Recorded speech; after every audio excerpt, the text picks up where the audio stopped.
Hello everyone, welcome back to the channel. So today I'm going to tell you how to fix iPhone 16 Pro or 16 Pro Max screen display glitch lines. If you have iPhone 16 Pro or iPhone 16 Pro Max and you are displaying the display glitch lines, so you just have to fix this problem. First you have to open your phone settings. In settings, just scroll down and look for brightness and display. Here's the option of display and brightness, tap on it. And here just scroll down again and you'll get an option of always on display.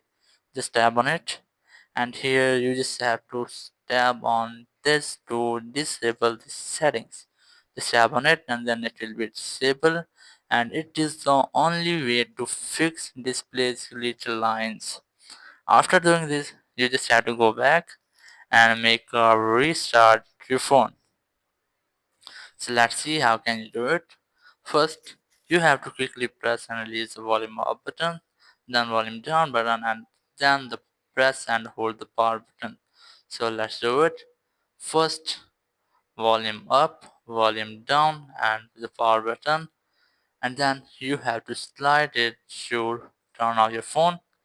And after doing this, you just have to turn on your phone. For this, you have to press and hold the power button to turn on your phone. And after that, your phone will be power on. And after doing this, if your problem won't solve, so you have an option to solve your problem. After your phone has been turned power on, so you just have to follow some steps. First, you have to open phone settings, and here go to general, and here go to software update, and you have to check if your system is up to date.